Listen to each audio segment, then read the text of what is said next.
nagbahagi si Diana ng kanyang istorya. Ayan. So this is something that I rarely speak about because I used to be very, very embarrassed by it. Pero ngayon, parang feeling ko kailangan ko lang siya i-share. Pinatawag ni Kuya si Willan sa confession room. Meron akong task na ibibigay sa inyo. Sige po, Kuya. Sure! Meron akong sulat dyan. Kunin mo at basahin mo. Saan po? Andyan, sa lalagyan, sa harapan mo. Tissue. Dito. Sorry. Oh, no! Yellow task. Yolanda. Po. akala ko po doon po kasi nasa tissue po pala. Sorry po. First time ko po kasi. Okay, doon yung task, doon yung tissue. Sorry kuya. Mali po ng dukot. Housemate! Sa buhay, may mga bagay na gusto nating palayain mula sa ating mga sarili. Things that you went to be free from or thing that you went to free yourself of. Ilan lamang sa mga bagay nito ay galit, insecurities, sikreto, issues, nakaraan, panghusga at iba pa.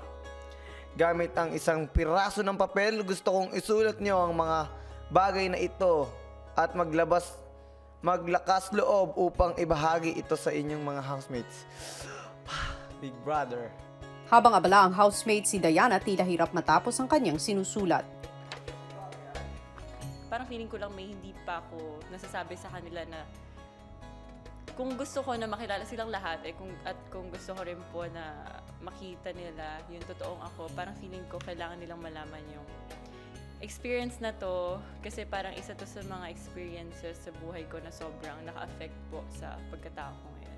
Ilang sandali pa, Housemates, hangarin ko na gumaan ang inyong mga loob. Pagkatapos magbahagi ng bawat housemates, nais ko ay punitin ninyo ang hawak nyo na papel. Ito ay simbolo ng pagpapalaya sa mga bagay na nagpapabigat sa inyong buhay. ilang sandali pa unang nagbahagi si Diana ng kanyang istorya.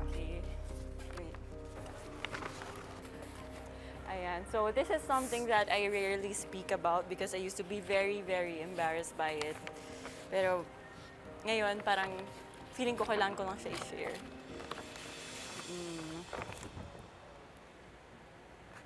Eto. So this happened nung high school ako, 13 years old, year after my father passed away. As in, nabugbog ako. Pero bugbog lang naman, wala namang attempted rape or anything.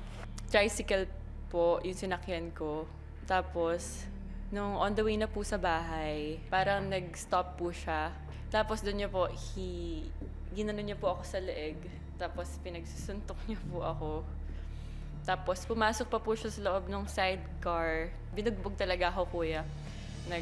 Numugo po yung ilong ko. Tapos, as in, may black eye, may bruises po ako buong katawan. Sobrang naging laki ng impact nun sa buhay ko. Parang sobrang naging distant ako sa guys. Kaya di ba sinabi ko sa inyo na parang last boyfriend ko, 4 years ago pa. Kasi sobrang laki ng trust issues ko sa guys.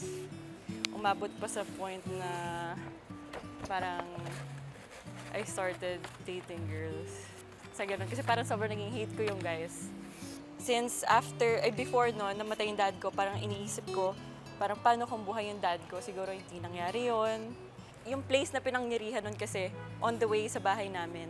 So parang everyday, until this day, pag umuwi ako sa amin, pag dumadaan ako dun sa road na yun, hindi pa rin ako makatingin. Parang hindi pa rin ako makatingin, kuya, kasi naalala ko yung experience. Ano sa tingin mo ang naging epekto dito sa buhay mo? Sobrang naging cautious na po ako lalo ngayon, kuya. parang ilang years din po ako nagkaroon ng nightmares. Parang hindi ko kaya mag-isa kahit sa sarili naming bahay. Parang feeling ko hindi ako safe. Sa positive naman, syempre mas naging careful ako. Parang mas iningatan ko yung sarili ko, kuya. Pero syempre, sinasabi ko rin sa sarili ko na hindi naman pwedeng sobrang magpa-affect ako dun sa negative experience po na yan. Kaya ngayon po, tinatry ko ulit. Nibalik yung trust sa guys. Salamat sa iyong tapang at ganoon din sa iyong pagpapakatotoo. Naway sa pamamagitan nito, mas makilala ka ng housemates mo. At higit sa lahat, mas makilala mo ang sarili mo.